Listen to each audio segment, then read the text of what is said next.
కాబట్టి కొంతమందే ఉన్నారు, తండ్రులు గారు నలుగురే ఉన్నారు, 5 మంది ఉన్నారు. ఫాదర్స్ డే సందర్భంగా ఈరోజు తండ్రులుగా ఉన్నటువంటి వారి ప్రతి ఒక్కరు కూడా సంఘం తరపున నా హృదయపూర్వక శుభములు తెలియజేస్తా ఉన్నా.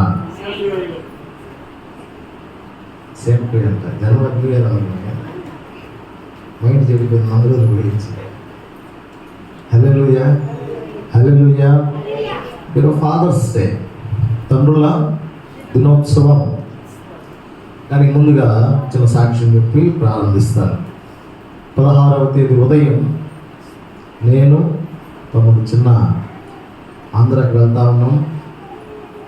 ప్రయాణం వెళుతూ ఉండగా దాదాపుగా నెల్లూరు వెళ్ళిన వెంటనే నెల్లూరులో కొంతమంది పాస్టర్స్ కలిశారు, కాఫీ తాగాము.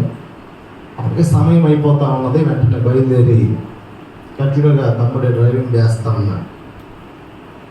వెళ్తా ఉన్నాం. హైవేలో నెల్లూరు నుంచి మళ్ళీ లెఫ్ట్ తీసుకొని బెంగళూరు హైవేలో వెళ్తా ఉన్నాం. సరే, సంఘం దగ్గర రైట్ కట్ అవుదాం అనుకొని రోడ్డు ఎలా ఉంటుందో తెలియదు కాబట్టి సరే నందవరం రోడ్డు వెళ్దామని హైవే వెళ్ళిన తర్వాత ఇంకొక డైవర్షన్ వస్తుంది ఉదయగిరికి. ఆ డైవర్షన్లో దిగిన వెంటనే సైడ్ పెట్టి బండి అన్నాను. సైడ్ పెట్టాడు. అంటే ఇంకా 20-25 మినిట్స్లో నేను ఆ ప్లేస్కి వెళ్ళిపోతాం, వివాహం జరిగే ప్లేస్కి. ఉదయగిరి ఏబిఎం చర్చిలే. నందవరం ఆపిన తర్వాత దిగి ఫేస్ వాష్ చేసుకున్నాం. బాగానే ఉన్నాం, కానీ వెళ్తున్నాం కదా ఫంక్షన్కి అన్నట్లుగా ఫేస్ వాష్ చేసుకొని తర్వాత వాటితో కూర్చుని పోతా ఉన్నాం. నేను మోజెస్ వచ్చేటప్పుడు గడిచిన వారం ఇటు గొంతుంది, ఇటు గొంతుంది. హెవీ స్పీడ్లో ఆ రోజు ఆ గొంతును గమనించి నేను ముందుగానే కరెక్ట్గా వచ్చేసాను. నేను నీకు ముందు గొంతుంది అని చెప్పిలో తమ్ముడు ఏం చేశాడు, చాకచక్యంగా నేను చెప్పకముందే ఆ గొంతుని క్రాస్ చేసేసాడు. ఓకే, హ్యాపీ అనుకున్నాం, పోతా ఉన్నాం.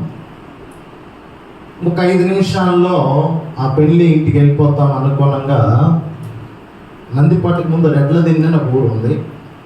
ఆ ఊరికి కొండ మీద ఒక పెద్ద టెంపుల్ ఉంటుంది. పోతా ఉన్నాం.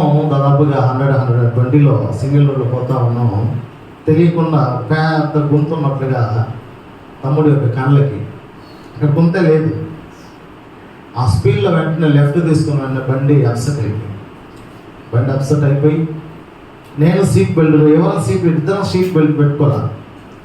అప్సెట్ అయినా చూస్తే లెఫ్ట్లో కంప జేసీబీ బాగా కంప తీశారు, పెద్ద కాలువ తీశారు. చిన్న గోయిలో పడిపోతే రైట్ తిప్పారు. ఆ స్పీడ్లో రైట్ అన్నాడు. మళ్ళీ రైట్ అంటే కుదరలా, బండి నిలబడట్లా స్పీడ్లో, ఏం చేయడానికి కుదరట్లా. అలా బండి అంటున్నది. మళ్ళీ లెఫ్ట్ తీసేది, వద్దు రైటే పడుతుంది అని చెప్పాను. పడితే పడద్దు, తప్పదు, ఇంకేం చేయలేము కదా. రైట్ కట్ చేసినట్టు బండి నిలబడలేదని మళ్ళీ లెఫ్ట్ తీసాడు. వద్దు నువ్వు రైటే అని చెప్పాను. అంతే, రైటే తీసుకున్నా ఒక దిమ్మ మరి మట్టే రోడ్డు దగ్గర దాన్ని గుద్దుకొని ఒక 6 అడుగులు ఎత్తు లేచింది కాదు. ఒక 6 అడుగులు ఎత్తు అంటే రోడ్డు మీద నుంచి భూమి ఒక 4-5 అడుగులు డౌన్ ఉంది. ఆ టైల్ మాగాళ్ళు దాదాపు ఒక 8-9 అడుగులు ఫీట్ హైట్ కారు లేచి అలాగే 2 టైర్ల మీద పడిపోయింది. కారు అలా పడిపోతాను, ఇటు సైడ్ నేను ఉన్నాను. పడిపోతున్న వెంటనే శబ్దం, 2 టైర్లు బరస్ట్ అయిపోయింది. టైర్లు బరస్ట్ అయిపోయిన ఇంక పడిపోతే ఇంకా తిరగతే అప్పటికే లోపల సతమతం అయిపోయాం. బ్రేక్స్ పట్టుకోవడానికి సపోర్ట్ ఉంది తమ్ముడికి, నాకే సపోర్ట్ లేదు. మొబైల్స్ అన్ని ఆడ వెనక డిక్కి ఓపెన్ అయిపోయింది. వెనక పంపర్ అంతా పోయేసింది. ఫ్రంట్ పంపర్ అంటే గుద్దుకున్నాయి కదా, ఒక 3 దిక్కుల పడి లేచి మళ్ళా పడిన తర్వాత ఏం చేయాలి, ఇంకా సైడ్కి పడిపోద్ది. మా మైండ్ అంతా ఎలాగుందంటే పట్టి కొడితే ఏం చేయలేము, సైడ్ కాకపోతే సీటు నాకు అందుబాటులో ఉందా, సీటు పైన తీసి కొట్టాలి కదా కన్నాడి అద్దాలని. అప్పటికే మళ్ళా ఇటు పడిపోయింది బండి. అంటే ఇద్దరం ఇటు వాళ్ళాం. అందులో పడి దాదాపుగా గట్టిగా బ్రేక్ పెట్టుకున్నాను. దాదాపు ఒక 20 అడుగులు ఏడ్చుకెళ్ళింది బండి. అట్నే దేవుని కృప, అంటే దెబ్బలేమి తగలలేదు. అప్పటికే బాగా అంటే భయం అని కాదు, కానీ ఇక్కడ నుంచి ఎక్కడికి వెళ్ళలేకపోతామేమో ఈ ప్రాంతంలో, అంటే అంత ఎడారిగా ఉంటుంది. అంటే చెట్లు, దేవుని కృప ఏంటంటే ఆ లోయలో పడిపోకుండా ఒక ఎడారిలో అలా చేశాడు. హ్యాపీగా ఎవరికేమీ అంటే ఇరగటం కానీ అలాంటివి లేదు. ఆలోచించాం అంటే తమ్ముడు శబ్దం చేయలేదు, నేను శబ్దం చేయలేదు. శబ్దం చేస్తే ఇంకా భయం వచ్చేస్తుందని ఏం జరిగితే అది జరుగుతుంది అన్నట్లుగా ఓపిక పట్టి ఉన్నాం. చిన్న కూడా స్టీరింగ్ గట్టిగా పట్టుకొని బ్రేక్ మీద గట్టిగా కాలు పెట్టుకొని, చిన్న తమ్ముడు కూడా మౌనంగా ఉన్నాడు. అంటే ఏం జరిగితే జరుగుతుంది అన్నట్టుగా దాదాపుగా ఇంకా 2 టైర్లు పగిలిపోయాయి. అంటే హైట్ నుంచి పడిపోయింది ఒక సైడ్గా, బరువంతా 2 టైర్ల మీద వచ్చేసింది. దిగితే కుదరదు, అప్పటికే బాడీ మొత్తం ఇదైపోయింది. సార్ దిగిన వెంటనే చూస్తే బండి ఏమీ లేదు, ఫ్రంట్ లేదు, బ్యాక్ లేదు, అన్నీ ఓపెన్ అయిపోయినాయి, సూట్ కేసులు అన్నీ కింద పడిపోయినాయి. సరే చూసాం, సరే చిన్న ఎట్లా ఉంది, బాగా పర్వాలేదు, సరే ఫస్ట్ బంపర్ బిగించి. దేవుని కృప, నేను స్క్రూస్ తీసుకొస్తాను, షాపుకి వెళ్ళి కార్లో పెట్టుకొని వెళ్దాము అన్నాడు. ఎందుకు అన్నా, ఉంటాయి కదా మన పల్లెటూరుకి వెళ్తాము, ఏదైనా అవసరం అవుతాయేమో అన్నాడు. ఆ స్క్రూ లేకపోతే బండి బండిలాగా వచ్చేది ఇంటికి. చెన్నైలోనే 9.5 స్క్రూలు కొన్నాం. అంటే దేవుడు ఒకరికి జరుగుతుందనే స్క్రూలు ఇచ్చింది. కానీ వెంటనే ఎప్పుడు స్క్రూ డ్రైవర్ కార్లు కట్టనే పెట్టాం. ఈసారి కటింగ్ బైరు, స్క్రూ డ్రైవర్, అన్నీ కూడా స్పానర్ అన్నీ పెట్టాము. ఎందుకో వెళ్ళాము. తర్వాత ఫ్రంట్ బ్యాక్ బంపర్ బిగించి లోపే ఒక వ్యక్తి బైకులో వెళుతూ ఆ రోడ్లో చూసి నన్ను ఆపాడు. వెంటనే వచ్చాడు. నేను ఎవరో అనుకుంటా ఉన్నాను. అన్నా మిమ్మల్ని 15 సంవత్సరాల ముందు చూశాను, ఇది రామాపురం కదా అన్నాడు. అవునయ్యా, అది వచ్చాలి, ఇదైపోయింది, రండి వెళ్దాం అని వెంటనే నందిపాటు కోటలు అంటే 1.5 కిలోమీటర్ అంతే. ఒక 1/2 కిలోమీటర్ 1 కిలోమీటర్ వెళ్ళిపోయి ఉంటాను టౌన్లో. ఇక్కడ తీసుకెళ్ళిన వెంటనే ఆ అబ్బాయి మొత్తం సహాయం చేశారు. అంటే పంచర్ అంగడికి తీసుకెళ్ళడం కానీ, ఆటో మాట్లాడటం కానీ, నేను ఆటోలో వచ్చి ఆ ఆటో అతను తమ్ముడు అందరూ కలిసి టైర్స్ ఉపదీసి, ఈలోపు నాకు సీతారాంపురం మాత్రం ఆయన ఫోన్ చేశారు. ప్రసాద్ అని తెలుసు మన వాళ్ళకి సీతారాంపురంలో. ఆయన ఫోన్ చేశారు, అన్న ఎంత దూరం ఉన్నారు, మీకోసం మేము అందరం ఫోన్ చేయకుండా ఉన్నాము అని. మీరు ఫోన్ చేయండి, కొద్దిగా ఆలస్యం అవుతా అంటూ బైక్ ఉందని దగ్గర నేను అడిగాను. ఎందుకు బైక్ అడుగుతున్నారు అని ఆయనకు ఒక క్వశ్చన్ మార్క్. లేదు నేను వెంటనే లేదు 1/2 అవర్లో వచ్చేస్తాను అన్న. లేదు మీరు బైక్ అడిగారు, ఎందుకు అడిగారు, ఎక్కడ ఉన్నారంటే నేను నందిపాటులో ఉన్నాను. ఆయన ఫోన్ పెట్టేసి వెంటనే మేము ఉండే ప్లేస్కి వచ్చేసారు. తర్వాత అక్కడ ఉమామహేశ్వరరావు అని ఆయన ఆ రూట్లో కార్లు వెళ్తే ఆయన కూడా ఆపాడు. అలాగే దేవుని చిత్తం ఆ టైంలో ఆ రోడ్లో పోయిన వాళ్ళందరూ మనకు తెలిసినటువంటివన్నీ దేవుడు నడిపించారు. హల్లెలూయా. ఆ ఫ్రంట్ బ్యాక్ ఆ బంపర్స్ అన్ని కూడా తమ్ముడే బిగించాడు. తర్వాత ఎక్కువ ఖర్చు కూడా అవునా, కాకపోతే ఆటోకి డబ్బులు ఇచ్చాం, తిరిగాడని.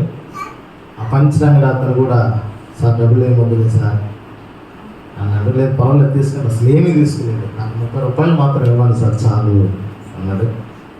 డబ్బులు లేవు మా దగ్గర, అంటే కొత్త వేయించడానికి అన్నీ కూడా.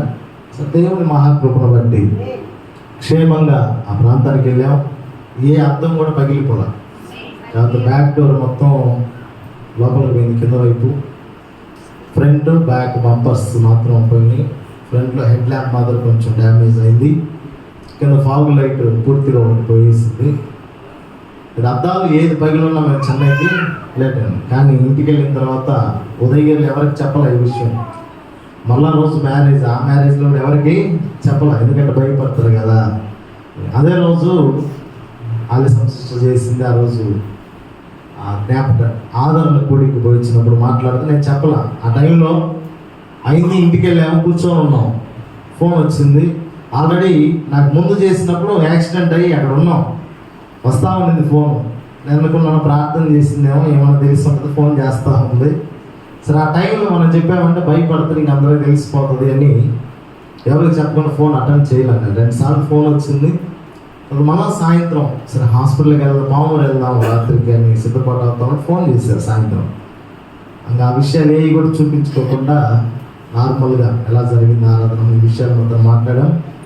మోస్ట్ రికార్డ్ చేశాను కానీ ఈ విషయాలు ఏవి చెప్పలేదు. నిన్న బెంగళూరులో ఉన్నాడని. ఎనీవే, దేవుని యొక్క కృప, మీ అందరి యొక్క ప్రార్థన, మన పరిచర్య, దేవుడు ఏ అపాయము జరగకుండా, పెద్ద దెబ్బలు ఏమి జరగకుండా సురక్షితంగా మళ్ళా చెన్నైకి తీసుకొచ్చాడు దేవుడు. అందులో బట్టి దేవునికి స్తుతులు, స్తోత్రాలు. హల్లెలూయా. నమ్మకమైన వానికి ఆశీర్వాదాలు అనేవి మెండుగా ఉంటాయి. ఒకే వారంలో అంటే 7 రోజుల్లో 2 యాక్సిడెంట్స్, ఒకే వారంలో 2 యాక్సిడెంట్స్. సరే, ఏది ఏమైనప్పటికీ దేవుని చిత్తం లేనిది ఏది జరగదు.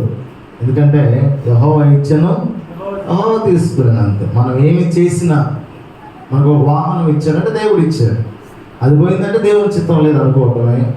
అలాగే మనం ప్రయాణాలు చాలా ఎక్కువగా మే మాసంలో అత్యధికముగా అనేక ప్రాంతాల్లో వాడబడ్డారు.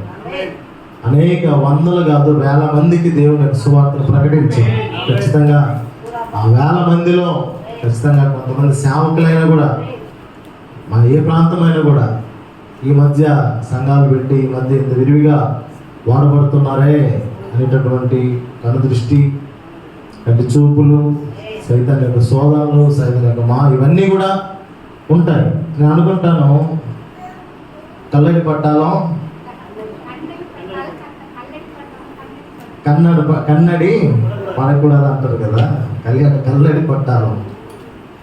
సరే, ఓకే, ఈ దెబ్బలైనా పర్వాలేదు, కళ్ళ దృష్టి మాత్రం పడకుంటే బాగుంటుంది అనుకున్నాం. దేవుడి యొక్క చిత్తాన్ని బట్టి దేవుడు క్షేమంగా మళ్ళా ఈ ఆదివారం మీ ముందు నిలబడే భాగ్యాన్ని దేవుడు దయచేసిన వరకు దేవుని స్తుతులు, స్తోత్రాలు మీకు అందరికి కూడా నా హృదయపూర్వక వందనాలు చెల్లిస్తూ ఉన్నాను. ఆమేన్. కృతజ్ఞంగా జార్జి గారికి కూడా వందనాలు. ఎందుకంటే చాలా రోజుల తర్వాత మళ్ళా అందరినీ వచ్చాడు. దేవుడు ఆయనని, ఆయన కుటుంబాన్ని కూడా ఆశీర్వదించునుగాక. ఈరోజు వాక్య సందేశానికై ఫాదర్స్ డే స్పెషల్ సందర్భంగా వాక్యానికి ముందుకెళ్దాం. ఎఫెసీయులకు రాసిన పత్రిక 4వ అధ్యాయం 6వ వచనం. ఎఫెసీయులకు రాసిన పత్రిక 4వ అధ్యాయం 6వ వచనం. అందరికీ తండ్రి అయిన దేవుడు ఒక్కడే, ఆయన అందరికి పైగా ఉన్నవాడై అందరిలోనూ వ్యాపించి అందరిలో ఉన్నాడు. ఆమేన్. ప్రియమైన దేవుని బిడ్డలారా, ప్రపంచ దేశాలన్నీ కూడా తండ్రి యొక్క ప్రేమను, తండ్రి కుటుంబం కొరకు చేసినటువంటి త్యాగాన్ని, కుటుంబం కోసం తండ్రి పడేటటువంటి కష్టాన్ని జ్ఞాపకం చేసుకుంటూ తండ్రులకు కృతజ్ఞత చెప్పే రోజు ఈరోజు ఫాదర్స్ డే. భూమి మీద బ్రతుకుతూ ఉన్నటువంటి ప్రతి మనిషికి కూడా తండ్రి అనేవాడు ఉన్నాడు. ఈరోజు కల్వరి వర్షిప్ సెంటర్లో నుంచి సేవకునిగా నా యొక్క ఆలోచన, నా యొక్క అభ్యర్థన ఏంటంటే, మీ తండ్రి గారు దూరంగా ఉంటే ఫోన్ చేసి మీ తండ్రి గారికి శుభాకాంక్షలు తెలియచేయండి. మీ తండ్రి గారు దగ్గరగా ఉంటే ఆయన్ని కలుసుకొని, నాన్న నన్ను కని నన్ను పెంచినందుకు నిన్ను కృతజ్ఞతలు చెల్లిస్తూ ఉన్నానని చెప్పేసి, మీరు నా కొరకు చేసినటువంటి త్యాగం నేను మర్చిపోలేను, నా నిండు మనసుతో నీకు కృతజ్ఞతలు తెలియజేస్తూ ఉన్నాను నాయన. నీ ఎవరి బిడ్డలైతేనేమి, పిల్లలైతేనేమి, నడి వయసు వారైతేనేమి, మీ తల్లిదండ్రులు కలుసుకొని హృదయపు లోతుల నుంచి వాళ్ళకి కృతజ్ఞతలు తెలియచేయాలని కోరుతూ ఉన్నాను. ఈరోజు ఖచ్చితంగా సంఘంలో నుంచి మీరు వెళ్ళిన వెంటనే మేము మీ తండ్రులకు కృతజ్ఞతలు తెలియజేయాలి.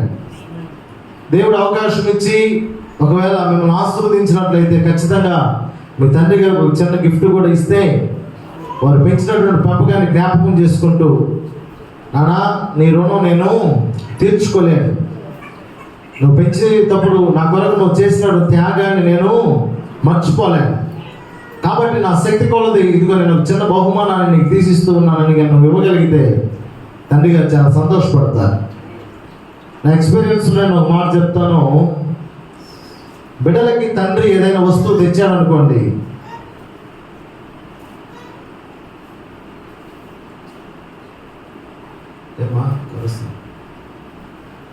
తీసుకున్నా,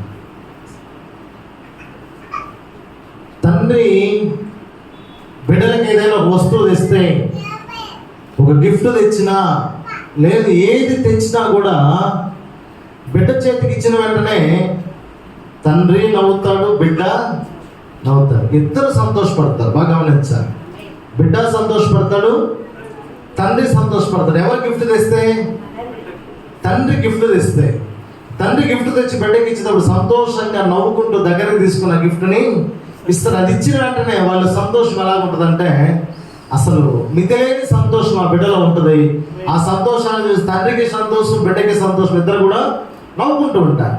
కానీ బిడ్డ ఒక గిఫ్ట్ తీసుకెళ్ళి తండ్రికి ఇస్తే తండ్రి కళ్ళల్లో నుంచి నీళ్ళు వస్తాయి, తల్లి కళ్ళల్లో నుంచి నీళ్ళు వస్తాయి. అంటే నా బిడ్డ నా గిఫ్ట్ ఇచ్చి నన్ను అభినందించే స్థితికి నా బిడ్డ ఎదిగాడు, పెద్దవాడయ్యాడని తండ్రి యొక్క కళ్ళలో నుంచి ఆనంద భాస్కర్ రావటం మనం చూడవచ్చు. ఒకవేళ కుమార్తె తీసుకెళ్ళి తండ్రికి గిఫ్ట్ ఇచ్చినా కూడా ఆ కుమార్తె కళ్ళలో, తండ్రి కళ్ళలో, లేదా తల్లి కళ్ళలో, కుమార్తె కళ్ళలో మనం వారి యొక్క ఆనంద భాస్పాలను మనం చూడవచ్చు. అది ప్రేమకు సంకేతమై ఉంది.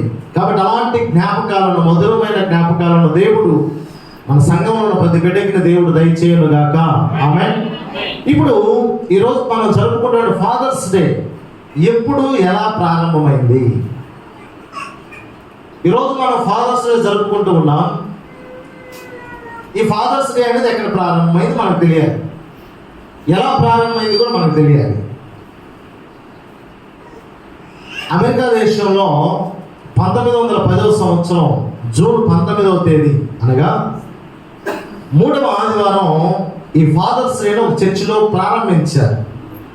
ప్రారంభించడానికి గల కారణం William Jackson smart. William Jackson smart అనేటటువంటి వ్యక్తికి 6 మంది బిడ్డలు. 6 మంది బిడ్డల్లో 5 మంది కుమారులు, ఒక కుమార్తె. సండే స్కూల్ టీచర్స్ రాసుకోండి, ఉపయోగపడుతుంది. విలియం జాక్సన్ స్మార్ట్ అనేటటువంటి ఒక వ్యక్తి ఉండేవాడు అమెరికాలో. ఆయనకు 6 మంది బిడ్డలు. 6 మందిలో 5 మంది కుమారులు, ఒక కుమార్తె. 6 మంది బిడ్డలు పుట్టిన తర్వాత చివరిది కుమార్తె. కుమార్తె పుట్టినటువంటి 3వ నెలలోనే ఆ తల్లి మరణించింది. 6 మంది బిడ్డలైతే ఉన్నారు, కానీ బిడ్డలకు తండ్రి ఉన్నాడు, కానీ తల్లి మాత్రం లేదు. ఆ సమయంలో ఆ తండ్రి ఏం చేశాడంటే తన ఆకలిని చంపుకొని బిడ్డల యొక్క ఆకలి తీర్చాడు. తన కోరికలను చంపుకొని బిడ్డల కొరకు తన జీవితాన్ని త్యాగం చేశాడు. తన సంతోషాన్ని చంపుకున్నాడు, తన ఐశ్వర్యాన్ని చంపుకున్నాడు, తను వేసుకున్నటువంటి బట్టలు మంచి అన్ని చంపుకొని అతను 6 మంది బిడ్డల కొరకు బ్రతకడం ప్రారంభించాడు. నా 6 మంది బిడ్డలు ఆరోగ్యంగా ఉండాలి, నా 6 మంది బిడ్డలు గౌరవంగా ఉండాలి, నా 6 మంది బిడ్డలు ఏ రోజు కూడా మాకు తల్లి లేదు అనేటటువంటి కొరతలో ఉండకూడదు అని 6 మంది బిడ్డలు పెంచడానికి, ఒక మంచి స్థితిలో వారిని నిలబెట్టాలని పగలనక రాత్రనక ఆరాటపడుతూ ఆ యొక్క తండ్రి తల్లి లేనటువంటి బాధను వారికి తెలియకుండా ఉండటం కొరకు ఆ తండ్రి అధికమైన ప్రేమను వారి మీద చూపించారు. చాలా మందిని మనం గమనిస్తే చాలా మంది భక్తులు చెబుతున్న మాట, కుమారుడికి మొట్టమొదటి హీరో ఎవరంట? తండ్రి. కుమార్తెకు ఫస్ట్ లవ్ ఎవరి మీదంటే తండ్రి మీదనే. కుమారుడికి హీరో ఎవరన్నా ఉన్నారంటే అది తండ్రే. ఈరోజు కూడా మా నాన్నే నాకు హీరో.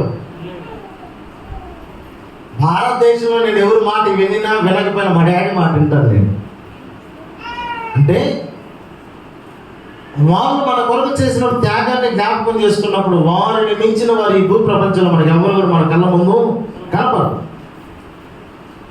కుమార్తె 100 మంది ఉన్నా కూడా మొట్టమొదటి లవ్ ఎవరితో ఉంటుందంటే తన తండ్రితోనే ఉంటుంది. కాబట్టి మనకందరికి కూడా మనకి రోల్ మోడల్ ఎవరయ్యా అంటే మన తండ్రే. అలాగా 6 మంది బిడ్డలు పెంచుతూ ఉన్నాడు. చివరి కుమార్తె, ఆ కుమార్తెను కూడా బాగా ప్రేమిస్తూ ఉన్నాడు. ఆ తండ్రి అంటే ఆ అమ్మాయికి ప్రాణం. ఒకనొక రోజు ఆదివారం ఆరాధనకి వెళ్ళింది. ఎప్పుడంటే 1910 సంవత్సరంలో ఆరాధనకి వెళ్ళినప్పుడు May 2nd సండే అంటే 8వ తేదీ మే మాసం 2nd సండే 8వ తేదీ 1910 సంవత్సరం అక్కడికి వెళ్తే పాస్టర్ గారు మదర్స్ డే అని చెప్పి సెలబ్రేషన్ చేస్తూ ఉన్నారు. ఆ పాపలో ఒక ఆలోచన వచ్చింది, నాకు అమ్మ లేదు కదా, నాకు నానే కదా, మదర్స్ డే సెలబ్రేషన్ చేస్తున్నారు, ఫాదర్స్ డే లేదు కదా, ఇప్పుడు నేను ఎవరికి చేయాలి సెలబ్రేషన్? మా ఫాదర్కి చేయాలి అని చెప్పి ఆ పాప వెయిట్ చేసి కొంత దూరంలో కూర్చొని మదర్స్ డే సెలబ్రేషన్ అంతా అయిపోయినాక ఆ దైవసేకుడి దగ్గరికి వెళ్ళి, అంకుల్ నాకు మా అమ్మ నేను చూడకముందే చనిపోయింది 3వ మాసంలోనే, మా నాన్నగారు చెప్పారు, కానీ నాకు తల్లి తండ్రి అన్నీ కూడా మా ఫాదరే. ఇప్పుడు మదర్స్ డే చేశారు కదా, ఈ మదర్స్ డే లాగానే ఫాదర్స్ డే ఉందా అని అడిగింది ఆ పాప. అడిగినప్పుడు ఆ సేవకుడు చెప్పాడు, అమ్మ మదర్స్ డే అయితే ఉంది కానీ ఫాదర్స్ డే అనేది లేదు. అప్పుడు ఆ పాప చెప్పిందంట, అంకుల్ జూన్ నెల 3వ తేదీ మా తండ్రి గారి యొక్క బర్త్డే, మా ఫాదర్ బర్త్డే, కాబట్టి ఆ రోజున మా ఫాదర్ బర్త్డే కదా, ఆ రోజు ఫాదర్ డే అని పేరు పెట్టుకొని నేను ఆరాధన జరుపుకోవచ్చు ఆ చర్చిలో అని అడిగాను. ఆ పాస్టర్ గారు చెప్పారంట, 3వ తేదీ నేను ఉండడమ్మా, నాకు బిజీ షెడ్యూల్, మొదటి వారం నేను ఉండటం లేదు, 2వ వారం కూడా నేను ఉండటం లేదు, నేను 19వ తేదీ ఖాళీగా ఉంటాను. ఇప్పుడు 19వ తేదీ ఖాళీగా ఉంటాను. ఎప్పుడు జరుగుతుంది ఈ మాట అంటే 1910 సంవత్సరం జూన్ నెలలో జరుగుతున్నాడు, మే నెల 8వ తేదీ జరుగుతున్నాడు సంభాషణ. జూన్ నెల 19వ తేదీ ఖాళీగా ఉంటాడు. జూన్ నెల 19వ తేదీని ఆ పాప తన ఫాదర్ యొక్క బర్త్డే సెలబ్రేషన్ చేసింది. ఆ రోజు చేస్తూ తన తండ్రి ఆమె కొరకు, ఆ పాప కొరకు ఎంత కష్టపడ్డాడో, ఎంత త్యాగం చేశాడో, ఎంత సమర్పించాడో, తన యొక్క బాధ, తన యొక్క కష్టం, తన యొక్క త్యాగం అంతా కూడా సంఘానికి ఆ రోజు సాక్ష్యంగా చెప్పిందంట ఆ పాప. ఆ రోజు అందరి బిడ్డల కళ్ళు తెరవబడ్డాయి. మా నాన్న కూడా మా కొరకు ఎంతే త్యాగం చేసి ఉంటాడు కదా అని చెప్పి తండ్రి యొక్క ప్రేమను అందరూ ఆ రోజు జ్ఞాపకం చేసుకుని ప్రారంభించారు. ఏ రోజు? ఆ రోజు జూన్ నెల 19వ తేదీ 1910 సంవత్సరం. ఆ రోజు ఆ సంఘంలో ప్రారంభమైనటువంటి ఫాదర్స్ డే దేశాలు జరుపుకుంటూ ఈ రోజు వరకు జరుపుకోవడం అనేది ప్రారంభమైంది. హల్లెలూయా. ఫాదర్స్ డే యొక్క విశ్లేషణ ఇది. ఎక్కడ ప్రారంభమైంది, ఎక్కడ ప్రారంభమైందని అమెరికా దేశంలోని ఒక సంఘంలో విలియం జాక్సన్ స్మార్ట్ అనేటటువంటి ఫ్యామిలీలో నుంచి ఈ ఫాదర్స్ డే ప్రారంభమైంది. ఇది ఎప్పుడు ప్రారంభమైంది అంటే 1910 సంవత్సరంలో ఈ ఫాదర్స్ డే ప్రారంభమైంది. కాబట్టి ప్రియమైన దేవుని బిడ్డలారా, మనందరికి తండ్రి ఉన్నాడు. ఆ తండ్రిని అభినందించాల్సినటువంటి సందర్భం నేడు మన ముందు ఉంది. కాబట్టి మన తండ్రిని మనం అందరం కూడా అభినందించాలి, మన తండ్రిని మనం అందరం కూడా గౌరవించాలి. ఈరోజు ఆయన త్యాగం చేసిన త్యాగాన్ని కూడా మనం స్మరణకు చేసుకోవాలి. అలాగే ఈరోజు దేవుని యొక్క వాక్యం నుంచి శారీరకంగా మనకి తండ్రి ఉన్నాడు. ప్రతి కుమార్తె, ప్రతి కుమారుడు ఆ తల్లిదండ్రుల పట్ల కృతజ్ఞత భావం కలిగి ఉండాలని లేఖనాలు చెబుతూ ఉన్నాయి. శారీరకంగా ఎలాగైతే తండ్రి ఉన్నాడో అలాగనే ఈ విశాలమైనటువంటి ప్రకృతి కూడా తండ్రి అనేవారు ఒకరు ఉన్నారు. మనకు నాన్న ఉన్నాడు, ఆ నాన్నకు నాన్న ఉన్నాడు, ఆ నాన్నకు నాన్న ఉన్నాడు, ఆ నాన్నకు చివరికి తండ్రి అయిన దేవుడు మనందరికి తండ్రి అయి ఉన్నాడు. హల్లెలూయా. చివరికి ఈ సృష్టి అంతటికి కూడా ఎవరయ్యా డాడీ తండ్రి అంటే యెహోవా దేవుడు తండ్రి అయి ఉన్నాడు. ఆమేన్. కాబట్టి ఈ సృష్టిలో అసలైన తండ్రి ఎవరు అంటే ఆయన మాత్రమే. మనం ఆరాధిస్తున్నటువంటి యేసు ప్రభువారు నేడు మనకు తండ్రి అయి ఉన్నాడు. కాబట్టి ఈ రోజున మనం ఆయనకు కూడా కృతజ్ఞతలు చెప్పవలసిన వారమై ఉన్నాం. ఆమేన్. ప్రభువా, ఈ రోజు నీ సన్నిధిలో కూర్చొని నిన్ను ఆరాధించే భాగ్యాన్ని నాకు ఇచ్చావయ్యా. 16వ తేదీ గాలిలో కలిసిపోయి ఈరోజు ఫాదర్స్ డే ఉండేది కాదు. అంటే నిజంగా ఆయన కృప మన మీద ఉన్నన్ని రోజులు మనకి ఏమీ రాదు. మన తండ్రి మనతో ఉండి ఎంత ధైర్యమో, తండ్రి అయినటువంటి యేసు ప్రభువారు మనతో ఉంటే అంతే ధైర్యము. ఆమేన్. కాబట్టి ఈ రోజు లేఖనాలు చెప్పినదిగా ఎఫెసీయులకు రాసిన పత్రిక పౌలు గారు చెప్పినదిగా 6వ వచనంలో అందరికీ తండ్రి అయిన దేవుడు ఒక్కడే, ఆయన అందరికి పైగా ఉన్నవాడై అందరిలోనూ వ్యాపించి అందరిలో ఉన్నాడు. అందరికీ తండ్రి అయిన దేవుడు. ఈ మాట అపోస్తలుడైన పౌలు చెబుతూ ఉన్నాడు. ఏమంటూ ఉన్నాడు ఫస్ట్ లైన్ అంటే అందరికీ తండ్రి అయిన దేవుడు. ఇక్కడ అందరికీ అన్నాడు అంటే క్రైస్తవులకు మాత్రమేనా, లేదు కేవలం అమెరికన్స్కు మాత్రమేనా, లేదు కేవలం ఆస్ట్రేలియన్స్కు జరిగిన ఒక దేశానికేనా? కాదు. పౌలు గారు అంటూ ఉన్నాడు ఆయన అందరికీ కూడా తండ్రి అయి ఉన్నాడు. ప్రపంచంలో ఉండే మనుషులందరికీ కూడా ఆయన తండ్రి అయి ఉన్నాడు. ఆ తండ్రి అయినటువంటి ఆ వక్రై ఉన్నటువంటి వారు ఎవరయ్యా అంటే దేవుడు అయినటువంటి యెహోవా. ప్రియమైనటువంటి వారులారా, దేశానికి దేవుడు ఒక్కడు ఉండడు. ఏ దేశానికి ఒక్కొక్క దేశానికి ఒక్కొక్క దేవుడు ఉండడు. ఒక కులానికి ఒక దేవుడు ఉండడు, ఒక ప్రాంతానికి ఒక దేవుడు ఉండడు, ఒక మతానికి ఒక దేవుడు ఉండడు.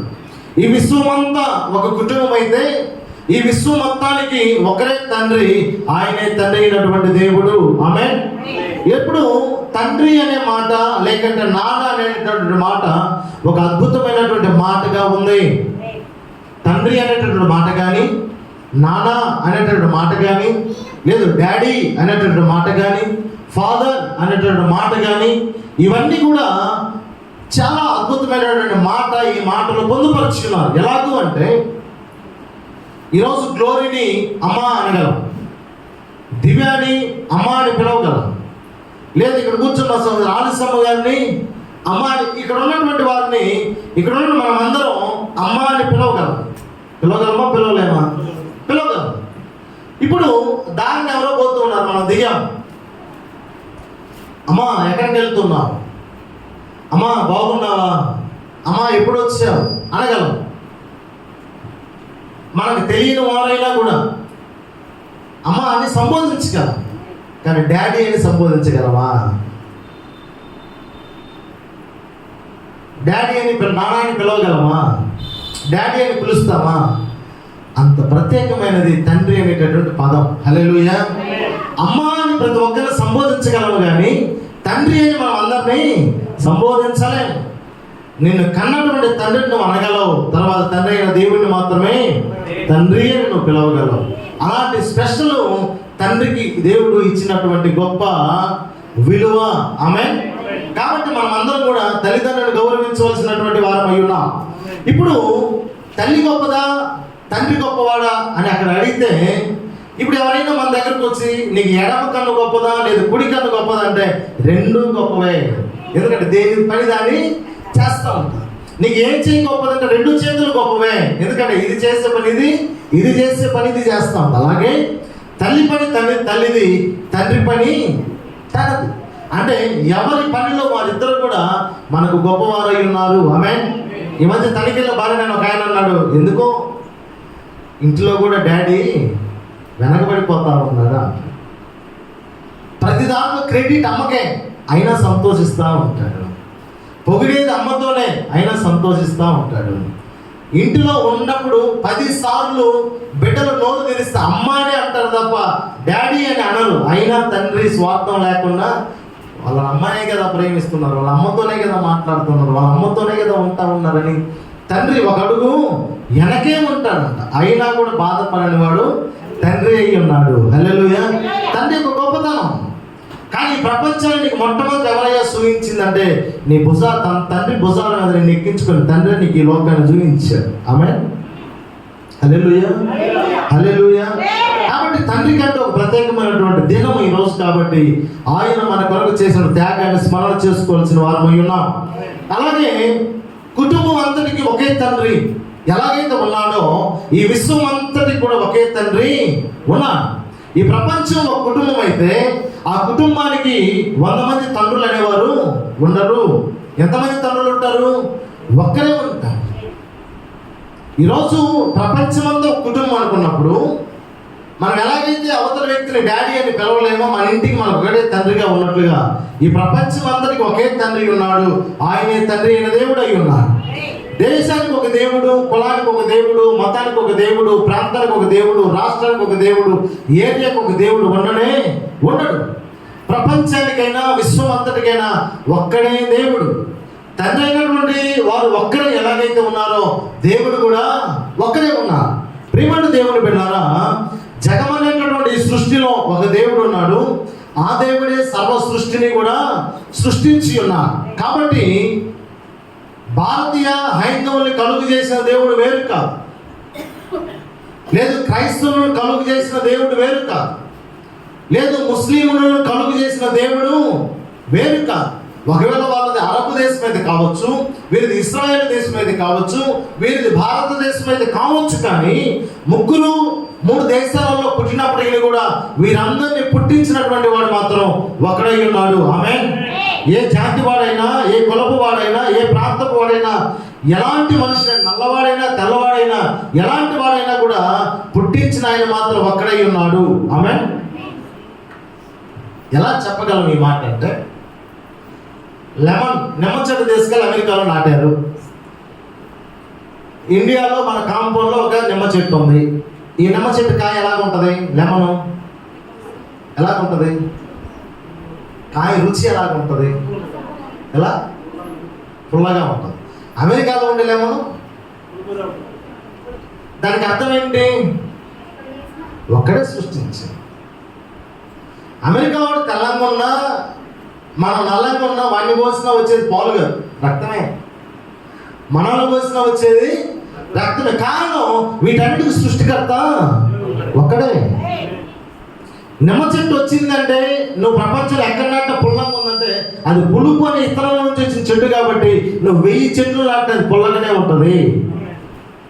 1000 మంది మనుషులు పుట్టిన వాళ్ళ రక్తం ఎరగనే ఉంటుంది. దానికి కారణం సృష్టించిన సృష్టికర్త ఒక్కరై ఉన్నారు. ఆమేన్.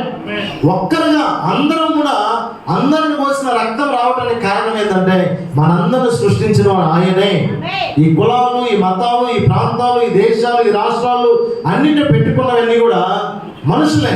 వీడు మాలోడు, వీడు మాదిగోడు, వీడు కమ్మోడు, వీడు రెడ్డి అనేది చెప్పుకున్నది కూడా మనుషులే. దేవుడు ఇవన్నీ కూడా చెప్పలా. ఆయన ఏం చేస్తారంటే ఆయన పోలిక చొప్పున సృష్టించుకున్నాడు. ఆమేన్. కాబట్టి ప్రియమైనటువంటి దేవుని బిడ్డలారా, ఒక తండ్రికి 10 మంది కుమారులు ఉంటారు. ఆ కుమారులందరూ కూడా కలిసి ఉండాలని దేవుని యొక్క చిత్తం. ఒకవేళ వేరుగా ఉన్నప్పటికీ కూడా ఆ 10 మందిలో ఉండేది మాత్రం ఆ తండ్రి గారి యొక్క రక్తమే. అందుకే పౌలు గారు అంటాడు, అందరికీ తండ్రి అయిన దేవుడు ఒక్కడే. కాబట్టే ఆ ఒక్కడనే మనం తండ్రి అని పిలవాలి, ఆ ఒక్కడనే మనం దేవుడు అని పిలవాలి. ఆయనే ప్రభు అయినటువంటి యేసుక్రీస్తు. మనుషుల చేత తయారు చేయబడినటువంటి వాడిని మన దేవుడు అనుకోకూడదు ఏ రోజు కూడా. మనుషుల చేత తయారు చేయబడి దేవుడు కాదు, దేవుడు చేసిన, అంటే మనం చేసినటువంటి వాడు దేవుడు అయి ఉన్నాడు. ఆమె మనం చేసినవి మనకు దేవుడు కాకూడదు, మనం చేసిన వాడు మనకు దేవుడు కావాలి. హల్లెలూయా. కాబట్టి మనకు పెద్దన్న ఎవరు? మనకు పెద్దన్న ఎవరు? ఆదాము అయి ఉన్నాడు. హల్లెలూయా. మనకి ఎవరంట పెద్దన్న? ఆదాము అయి ఉన్నాడు. ఆ మాట లేఖనాల్లో చూస్తే లూకా సువార్త 3వ అధ్యాయం 38వ వచనంలో లాస్ట్ లో ఒక మాట ఉంటుంది. లూకా సువార్త 3వ అధ్యాయం 38వ వచనం చివరిలో ఆదాము, చదవమ్మా. ఆదాము దేవుని కుమారుడు. ఎవరంటే ఆదాము? మనమందరం ఎవరు? దేవుని కుమారుడు. అంటే మొదటి వాడు ఆయన, తర్వాత వారు మనకు. ఆయన మనకేమవుతున్నాడు? అన్న అవుతున్నాడు. హల్లెలూయా. ప్రియమైన దేవుని బిడ్డలారా, మొట్టమొదట కన్నటువంటి వ్యక్తి ఆదాము. ఆదాము తర్వాత మన తరాలన్నీ కూడా వచ్చాయి, మనమందరం కూడా వచ్చాం. కానీ మానవుల్లో మనకి మొట్టమొదటి అన్నగా ఎవరైనా ఉన్నారు అంటే అది ఆదాము. ఆదాములో ఉన్నటువంటి ఆ ఎర్రటి రక్తం ఈ రోజు వరకు మనకి ఉంది. ఇప్పుడు ఆదాముని మనం గమనించి ఆదాముని ఒక ప్రక్కన పెట్టుకొని తండ్రి యొక్క బాధ్యతను మనం ఈ వైపున పెట్టుకొని చూస్తే, తండ్రి అనేటటువంటి వాడి ఫాదర్స్ డే రోజున ఎలా ఉండాలనేది తెలుసుకోవాలి. అంటే తండ్రి అనగా ఆదాముని ఎప్పుడు సృష్టించాడు? 6వ రోజు సృష్టించాడు. మొదటి రోజు సృష్టించుండొచ్చు, లేదు రెండవ రోజు సృష్టించుండొచ్చు, లేదు మూడవ రోజు సృష్టించుండొచ్చు, లేదు నాలుగవ రోజు సృష్టించుండొచ్చు, లేదు ఐదవ రోజు సృష్టించుండొచ్చు. ఎప్పుడు సృష్టించాడు? ఆరవ రోజు సృష్టించాడు. ఏడవ రోజు సృష్టించలా, ఏడవ రోజు అయినా సృష్టించుండొచ్చు. కానీ ఆరవ రోజు సృష్టించడానికి కారణం ఏంటంటే 5 రోజులు తన కుమారునికి ఏమి కావాలో వాటన్నింటిని దేవుడు సమకూర్చాడు. ఆమేన్. 6వ రోజున తన కుమారుని, ఇక నేను ఇప్పుడు నా బిడ్డను సృష్టిస్తే నా బిడ్డకు కావాల్సిన ఏ కొరత లేకుండా అన్నింటిని సమకూర్చాను. నా బిడ్డకు కావాల్సిన ఎలుకను సృష్టించాను. నా బిడ్డకు కావాల్సినటువంటి గాలి, నా బిడ్డకు కావాల్సినటువంటి పీల్చుకునే గాలి ఉంది. నా బిడ్డ ఆకలి తెచ్చిన ఆహారం ఉంది. నా బిడ్డ ఆడుకోవడానికి జంతువులు ఉన్నాయి. అన్ని బిడ్డకు కావాల్సిన అన్ని కూడా ఒక్కొక్కటి దేవుడు ఆలోచించి 5 రోజులు చేశాడు. 5 రోజులు పనిచేశాడు. దేవుడు ఒక రోజులో అన్ని సృష్టించబడిన కానీ సృష్టించబడే అన్ని కూడా. కానీ ఆయన బిడ్డకి ఏది అవసరమో వెతికి ఏదైతే ఉపయోగపడుతుంది, ఏదైతే ఆశీర్వాదకరంగా ఉంటుంది, ఏదైతే ఆరోగ్యకరంగా ఉంటుందని 5 రోజులు ఆయన పనిచేశాడు. హల్లెలూయా. కాబట్టి మన తండ్రి ఎలా ఉండాలో ఆ రోల్ మోడల్ ఎవరైతే తండ్రి అయిన దేవుడు మన తండ్రికి రోల్ మోడల్ అయి ఉన్నాడు. ఆమేన్. తండ్రి అయినటువంటి దేవుడు తన కుమారుడు మొట్టమొదటి ఆదాముకి ఏమి కావాలో 5 రోజులు కష్టపడి సృష్టించాడు సృష్టి మొత్తాన్ని. ఎప్పుడది? బిడ్డను కనక ముందు. ఎప్పుడంట? బిడ్డను కనక ముందు. మనం బిడ్డలను కనిన తర్వాత కూడా మనం వారికి ఏం చేయలేము. ఆయనకు మనకు తేడా చూడండి. దేవుడు ఆదామును సృష్టించక ముందు, అంటే కనక ముందు ఆదాము కావలసినవి సమకూర్చాడు. కానీ ఇప్పుడు మనం పెళ్లి చేస్తే వీడు దారి తప్పి తిరుగుతా ఉన్నాడు సార్, వీడికి ఏదన్నా మెడకు ఒకటి గుదిగెడితే కానీ వీడు మాటలు అంటే ఆడపిల్ల యొక్క జీవితాన్ని నాశనం చెప్పి మెడ చేస్తాం తెలుసా. అమ్మాయిని ఇచ్చేవాడు, బిడ్డని ఇచ్చేవాడు ఏం ఆలోచించాలంటే వీడు స్థిరపడ్డా లేదా, వీడిలో పెద్దరికం ఉందా లేదా, వీడు వివాహం చేసుకున్న తర్వాత తన భార్యని పోషించగలిగినటువంటి క్యాపబుల్ వీడికి ఉందా లేదా అనేది చూసేవాళ్ళు ఎవరు లేరు. వాడు మారాలని ఆ తల్లిదండ్రి, ఈ అమ్మాయిని ఎప్పుడెప్పుడు జరిగేద్దామని ఈ తల్లిదండ్రి. తండ్రి అయినటువంటి దేవుడిని రోల్ మోడల్గా తీసుకోవాలి. మన సంఘానికి వస్తాం, వాక్యం వింటాం, ప్రార్థన చేస్తాం, స్తుతిస్తాం అని చేస్తాం. కానీ తండ్రి అయినటువంటి దేవుడు తన మొట్టమొదటి కుమారుడికి ఆదామునికి ఏర్పాటు చేసి సమకూర్చిన విధముగా మనము సమకూరుస్తూ ఉన్నామా? మనం ఆ విధంగా సమకూర్చినప్పుడే మన బిడ్డకి మనం వివాహము చేయాలి. ఏదో వాడు బాగుపడాలని గుది కట్టడం అనేది కాదు.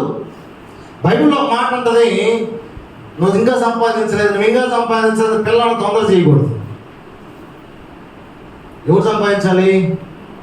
తండ్రి సంపాదించాలి. తండ్రి బాధ్యత. తన కుమారుడికి ఏమేమి కావాలో వాటన్నింటిని సమకూర్చవలసిన బాధ్యత తండ్రి మీద ఉంది. అందుకే పౌలు గారు 2వ కొరింథీయులకు రాసిన పత్రిక 12వ అధ్యాయం 14వ వచనాన్ని మనం గమనించినప్పుడు, ఇదిగో ఈ 3వసారి మీ ఎద్దుకు వచ్చుటకు సిద్ధముగా ఉన్నాను, వచ్చినప్పుడు మీకు భారముగా ఉండను, మీ సొత్తును కాదు మిమ్మునే కోరుకొనుచున్నాను. పిల్లలు తండ్రుల కొరకు, పిల్లలు తల్లిదండ్రుల కొరకు కాదు, తల్లిదండ్రులే పిల్లల కొరకు ఆస్తి సమకూర్చదగినది కదా. అందరూ పలకండి మాట. పిల్లలు తల్లిదండ్రుల కొరకు కాదు, తల్లిదండ్రులే పిల్లల కొరకు ఆస్తి సమకూర్చవలెను. హల్లెలూయా. మనం చేస్తున్నామా?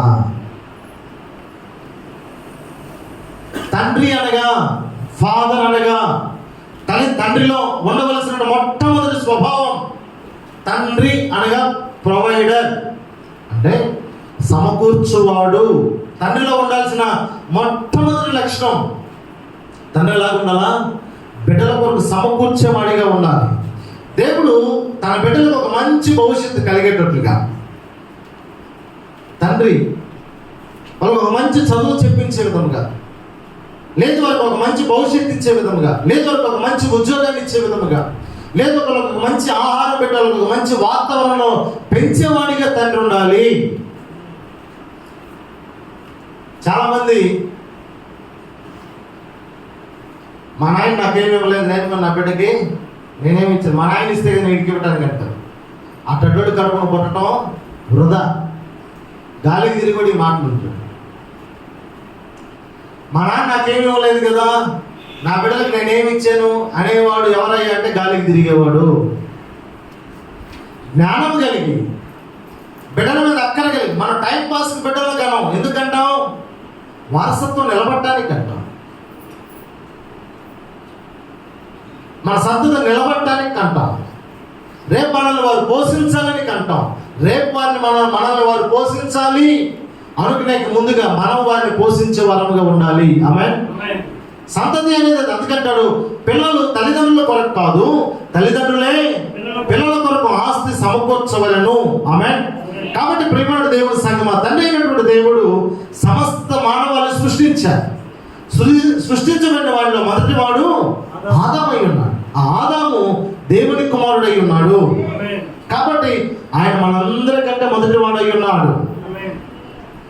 ఆయన ఆదాముని కలుగు చేసేటప్పుడు ఆదాముకు కావాల్సిన సమస్తాన్ని కూడా ఆయన కంటే ముందుగా కలుగు చేసిన తర్వాతనే ఆదామును కలుగు చేశాడు.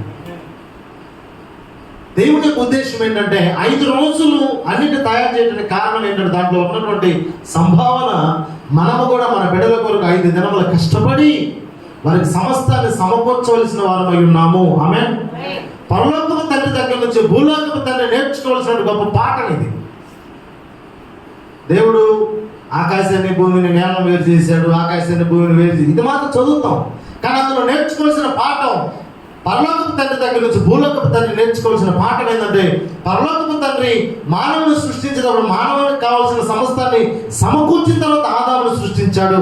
అలాగే నేను పెళ్లి చేసుకుని నాకు బిడ్డ పుట్టేలోపు ఈ యొక్క తండ్రిగా నేను ఆయన చేసినటువంటి దాన్ని నేను కూడా చేసి నాకు పుట్టబోయే బిడ్డ కొరకు నేను సమస్తాన్ని సమకూర్చాలి. ఆమేన్. వాక్యం విన్నాడు దేవుని బిడ్డలారా, తల్లిదండ్రిగా మీ కర్తవ్యం ఏమంటే ఆదాముకు కావాల్సిన దేవుడు ముందుగా సిద్ధపరచిన రీతిగా నీ బిడ్డలకు కావాల్సిన ప్రతిదాన్ని నువ్వు ముందుగానే సిద్ధపరచాలి. నీ మనసు అలాగ ఉండాలి అంటే, నేను అనుభవించిన కష్టం నా బిడ్డలు అనుభవించకూడదు, నేను బ్రతికిన బ్రతుకు నా బిడ్డలు బ్రతకకూడదు. వాసన వస్తున్నా, నీళ్లు బారుతున్నా, గబ్బులేస్తున్నా వాడు బతికిన కానీ వాడి బిడ్డను బతకనంటాడు. అది తప్పు. తండ్రిగా నువ్వేం చేయాలంటే నువ్వు ఉన్న గబ్బులో నుంచి లేచిపోవాలంతే. ఎవరి కొరకు? నీ కొరకు కాదు, నీ బిడ్డ కొరకు. ఎప్పుడైతే నువ్వు ఉన్నటువంటి గబ్బులో నుంచి బయటకు వెళ్ళిపోతావో నీ బిడ్డ యొక్క స్థితి మారుతుంది. నువ్వు ఉన్న గబ్బులోనే అనేక మంది గబ్బు ఉంటుంది కాబట్టి నీ బిడ్డ ఆడ పెరగాలి. బయట ఎంత పెద్ద హై క్లాస్ స్కూల్లో చదివినా కూడా నీ బిడ్డ ఆడికి రావాలి, మళ్ళా ఆ గబ్బులేకే రావాలి.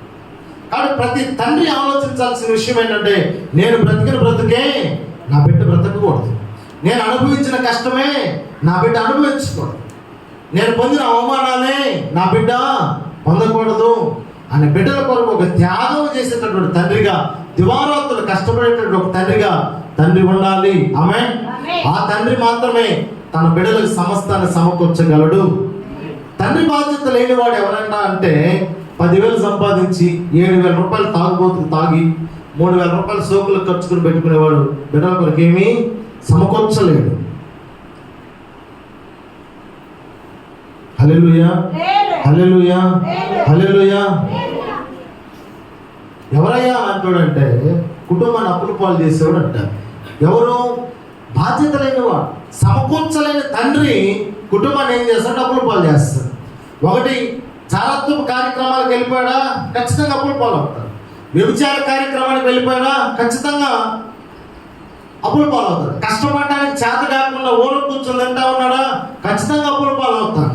కడుపు నిండా తిని కట్టాలు నిద్రపోయేవాడు కూడా ఖచ్చితంగా అప్పుల పాలు అవుతాడు. వీళ్ళంతా ఏ భావకు చెందిన వారు అంటే బాధ్యత లేని తండ్రి స్థానంలోకి వెళ్ళిపోతారు. ఈరోజు పరలోకపు తండ్రిని చూసి మన బిడ్డకి కావలసిన వాటిని మనం సమకూర్చవలసినటువంటి వారమై ఉన్నాం. ఆమేన్. ఆయన 5 రోజులు శ్రమ పడ్డాడు, 5 రోజులు ప్రయాసపడ్డాడు. ఆ 5 రోజులు మనకు ఒక సందేశం అయి ఉంది. ఆమేన్. 5 రోజులు 5,000 రూపాయలు సంపాదించగలిగితే 4 రోజులు 4 వారాలు 4, 5, 20,000 20,000 రూపాయలు సంపాదించగలవు. 10,000 రూపాయలు నీ ఖర్చు లేకపోయినా 5,000 తీసేసిన 5,000 రూపాయలు నీ బిడ్డల కొరకు ప్రతి నెల నువ్వు సమకూర్చగలవు. ఆమేన్. అది బాధ్యత కలిగిన తండ్రి చేసే పని. కాబట్టి ప్రియమైన దేవుని బిడ్డలారా, మీరు తండ్రులు కాకముందే మీ కాళ్ళ మీద మీరు నిలబడేవారై ఉండాలి. ఇప్పుడు మా నాన్న ఉన్నాడు, నాకు ఒక ఐఫోన్ తీయించాడు అనుకునే స్టైల్గా పెట్టుకుని తిరిగితే దానికి విలువ లేదు. ఎందుకని? ఇది ఎవరిది? అపసొత్తు ఇది. ఎవరి సొత్తు ఇది? అపసొత్తు. నీదేంటి? నీకు ఎవరి ప్రాయం వచ్చిన తర్వాత నువ్వేమి కొన్నావు? ఈరోజు తల్లిదండ్రులు చేసిన తప్పేంటయ్యా అంటే, వాడు ఎద్దులాగా ఉన్నా కూడా వాడికి జట్టీలకి తండ్రి డబ్బులు ఇస్తారు, వాడి పనీళ్ళకి తండ్రి డబ్బులు ఇస్తారు, వాడి సొప్పులకి తండ్రి డబ్బులు ఇస్తారు. కానీ వాడికి మనం నేర్పించాల్సింది ఏంటంటే, ఇవ్వటంలో తప్పులేదు, కానీ వాడికంటూ ఒక బాధ్యత అనేది తండ్రి నేర్పించాలి. వాడికంటూ ఒక కష్టాన్ని తండ్రి నేర్పించాలి. అడిగినప్పుడు అంత డబ్బులు ఇస్తే రేపు నీ ఇంటికి వచ్చే కోడల్ని, వాడికి పుట్టే బిడ్డలు వాడు సరిగ్గా కారణం ఏంటంటే, వాడు పెరిగేది ఎలా పెరుగుతున్నాడంటే, నేను పెరిగినట్టే నా బిడ్డ పెరగకూడదని వాడికి ఏం అలవాటు చేస్తాం? సుఖం నేర్పిస్తాం. అలాంటి సుఖం నేర్పించడం కాదు, మొదటిగా సక్సెస్ఫుల్ మ్యాన్గా ఉండాలి, సక్సెస్ఫుల్ యూత్గా, సక్సెస్ఫుల్ ఎవరి బిడ్డగా నీ బిడ్డ ఉండాలి. ఎప్పుడైతే సక్సెస్ఫుల్ బిడ్డగా నీ బిడ్డ ఉంటాడో, తనకి పెళ్లి చేసినా కూడా ఎలాంటి అరమరికలు ఉండాల్సిన అవసరం లేదు. హల్లెలూయా. నాకు తెలిసినట్టు ఒక ఫ్యామిలీ ఉంది. ఆ ఫ్యామిలీలో ఒకే మాట చెప్పాడు. వాళ్ళ కొడుకు పెళ్లి చేసిన తర్వాత తిరుపతిలో చేశారు పెళ్లి. నా ఎదురు జరిగిన సంభాషణ, నాయన నీ జీతం అలాగే పెట్టుకో, నీ భార్య జీతం కూడా అలాగే ఉంచుకో, నా ప్రాణమునంత వరకు నేను నిన్ను పోషిస్తాను, రేపు నీకు పెట్టబోయే బిడ్డలుగా డబ్బులు జాగ్రత్తగా పెట్టుకున్నాను. చనిపోయాడు వాళ్ళ నాన్న. ఈరోజు ఆ ఇద్దరి కష్టాన్ని ఎత్తి పెట్టుకోబట్టి ఈరోజు వాళ్ళు ఆరోగ్యంగా ఉన్నారు, ఈరోజు సేవ చేస్తూ ఉన్నారు. హల్లెలూయా, హల్లెలూయా. మన బిడ్డకి మనం అది నేర్పించాలి. వివాహం అవనంత వరకు వాడే చూసుకోవాలి. వివాహం అయిన తర్వాత ఇద్దరు కూర్చోబెట్టి, భర్తకి ఎంత జీతం వస్తుంది జాగ్రత్త తీసి పెట్టుకోండి, మిగతాది నేను చూసుకుంటాను అని చెప్పగలగలుగుతాను. ఉన్నదంతా వాడి గాలి తిరుగులకు మనం కాబట్టామనుకో, రేపు పెళ్ళైన తర్వాత రెండు చేతులు ఇళ్ళకి లేసామనుకో, ఈరోజు పాపం ముక్కు మొమ్మ తెలియని ఆడబిడ్డలు మన ఇంటికి తెచ్చుకొని ఆ అమ్మాయికి తిండి లేక, ఆ అమ్మాయి సొమ్ములన్నీ పెట్టుకొని చాలా మంది చేసే పనులు చాలా ఇబ్బందులు పడుతుంది. కాబట్టి ఎప్పుడైతే బాధ్యత కలిగినాడు తండ్రిగా తండ్రి ఉంటాడో, అలాంటి విషయాలు జరగవు. కాబట్టి తండ్రి బాధ్యత ఏంటయ్యా అంటే, సమకూర్చువాడు తండ్రి అయి ఉన్నాడు, ప్రొవైడర్ తండ్రి అయి ఉన్నాడు. ఈరోజు నువ్వు పడే కష్టంలో 90% నీ బిడ్డలు, నీ భార్య భోంచాలి, 10% నువ్వు వాడుకోవటానికి అర్హత. ఎందుకంటే నీకంటూ దేవుడు ఒక కుటుంబం ఇచ్చాడు.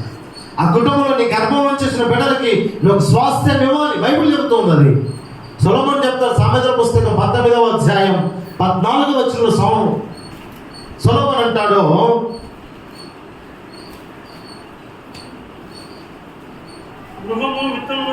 గృహమును విత్తమును పితరులు ఇచ్చిన స్వాస్థ్యము చాలు. నీ బిడ్డలకు నువ్వేమి ఇవ్వాలి? గృహాన్ని ఇవ్వాలి. దాని కొరకు నువ్వు శ్రమ పడాలి, దాని కొరకు నువ్వు కష్టపడాలి. నువ్వు మరణించలోపు నీ కుమారుడికి కనీసం ఒక చిన్న గూడునైనా ఇచ్చి వెళ్ళాలి. మీరు గమనిస్తే పక్షి చాలా చిన్నది, కానీ ఒక ఎత్తైనటువంటి ప్రదేశంలో ఒక గూడు పెడతా ఉంది. ఆ గూడుకి ఎన్ని పుల్లలు కావాలో తెలుసా?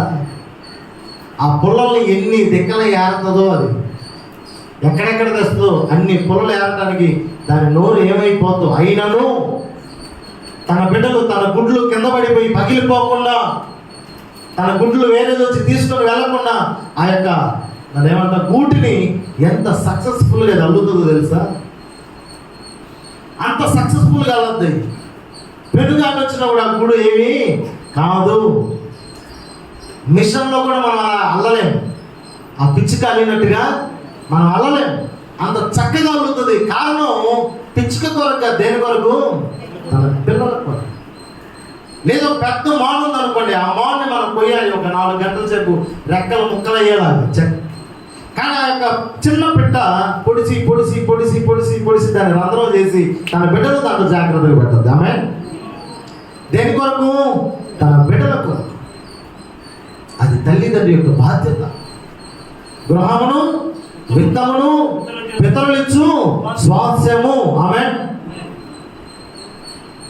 ప్రియమైన దేవుని బిడ్డ, తండ్రిగా మన బాధ్యత ఏంటంటే, మనం ప్రొవైడర్గా ఉండాలి, సమకూర్చేవారిగా ఉండాలి. దేవుడు మన కళ్ళ ముందు పెట్టాడు, పిచ్చుకలు పెట్టాడు. అవి తన బిడ్డల పట్ల ఎంత అక్కర కలిగి ఉన్నాయో. రెండవదిగా, పరలోకపు తండ్రిగా ఆదాము సృష్టించక ముందు ఆయన ఎంత అక్కర కలిగి ఉన్నాడో, ఆయన ఎంత బాధ్యత కలిగి ఉన్నాడో మనకు రోల్ మోడల్గా ఉండాలి. అలాగే బిడ్డలు కూడా తండ్రి పట్ల చాలా విధేయత కలిగి ఉండాలి. ఎందుకు అనగా, నువ్వు గెలవాలని నీ భుజం తట్టి నేను గెలుపు వైపు నడిపించేవాడు నీ తండ్రి అయి ఉన్నాడు. నువ్వు ఓడితే అందరూ నేను విమర్శిస్తారేమో కానీ నీ తండ్రి నీ భుజం తట్టి మళ్ళీ నెక్స్ట్ ట్రై చేయి, ఇబ్బంది పడద్దు, బాధపడద్దు అంట నీ తండ్రి. హల్లెలూయా. అంటే ప్రతి క్షణం నీ సక్సెస్ కొరకు ఎదురు చూసేవాడు నీ తండ్రి. ఇలా బాణం ఉందనుకోండి, ఆ విడిచేటటువంటి బాణాన్ని నువ్వైతే ఆ విల్లు ఉంది కదా, అది నీ తండ్రి అయి ఉన్నాడు. ఆమె విల్లు స్ట్రాంగ్గా ఉంటేనే మనం ఎంత దూరమైన బాణాన్ని వదలగలమా లేదా? వదలగలం. విల్లు మనకు తండ్రి, మన బాణం అయితే విల్లెవరు? మన తండ్రి. మన తండ్రి స్ట్రాంగ్గా ఉంటే మనం ఎంత దూరమైనా వెళ్ళగలం. హల్లెలూయా. ప్రియమైన దేవుని బిడ్డలారా, నాన్న యొక్క పెంపకంలో కఠినత్వం ఉండొచ్చేమో. మా నాన్న ఎప్పుడు ఊరక తిడతా ఉంటాడే, మా నాన్న ఎప్పుడు విసిగించుకుంటాడే. నో, ఆయనకు అంటే చాలా ప్రేమ. ఆయన కఠినత్వం ఎందుకు అంటే, ఈ లోకాన్ని నీకంటే ముందు ఆయన చదివేశాడు. ఎవరెలా, ఏ కుటుంబం ఎలా, ఏ రోడ్లో వెళ్తే ఎలా ఉంటుంది, ఎవరి దగ్గర కూర్చుంటే ఎలా ఉంటుందని నీ తండ్రి అక్కడ ఉన్నటువంటి సమాజాన్ని అంతా ముందే చదివాడు. కానీ నీకు చెబితే అది అర్థం కావటం లేదు. అందుకే నీ తండ్రి పడినటువంటి బాధ నువ్వు పడకూడదని నీ తండ్రి నేను కఠినంగా మాట్లాడతాడు. ఎందుకో తెలుసా? నాలాగనే నువ్వు తయారవద్దురా, నేను చెబితే నువ్వు ఎందుకు వినవు. వాడు అంటాడు, అయితే కాదు, నీ రోజులు వేరే, ఈ రోజులు వేరే, నువ్వు ఇంకా 2Gలో ఉన్నావు, మేము ఇంకా 5Gకి వచ్చామంటారు. నో, 2G అయినా 5G అయినా మనుషుల యొక్క మనస్తత్వాలు మారలా. స్టార్టింగ్ ఎలాగైతే బ్రతికాడు, దేవుడు అన్ని ఇచ్చినప్పుడు ఆ బుద్ధి మాత్రం పోలా. కుక్క తాక వంకర దాన్ని ఎంత ఉతికినా మనుషుల రంగులు మారుతున్నారు, మనుషుల వ్యవస్థలు మారుతున్నాయి, మనుషుల డ్రెస్ కోడ్ మారుతుంది, మనుషుల కలర్ మారు, అన్ని మారుతున్నారు. కానీ ఏం మారటం లేదు? బుద్ధి మారటం లేదు. కాబట్టి తండ్రి చెప్పేది ఏంటంటే, నువ్వు పోవద్దురా నాయన, ఆడికి కఠినంగా ఉంటుంది మనకి. కానీ తండ్రి మాటను మేము వినాలి. ఆమేన్. ఎందుకంటే తండ్రి మాట మనం వింటే మనం బాగుపడతాం. ఎందుకంటే మనం భారం అయితే ఆయన ఏమై ఉన్నాడు? ఆయన విల్లై ఉన్నాడు. కాబట్టి ఆయన పడే తపన, ఆయన పడే కష్టం, ఆయన పడేటటువంటి మన కొరకు చేసే త్యాగం, అవన్నీ మనం జ్ఞాపకం చేసుకుంటే మన తండ్రులు ఎవరిని కూడా మనం ఏమీ మాట్లాడము. మన తండ్రిని మనం ప్రేమిస్తాం. ఈరోజు నీకు ఎక్కువగా ప్రేమించవలసిన వ్యక్తి నీ తండ్రి అయి ఉన్నాడు. నువ్వు ఎక్కువగా తలవంచాల్సిన వ్యక్తి నీ తండ్రి అయి ఉన్నాడు.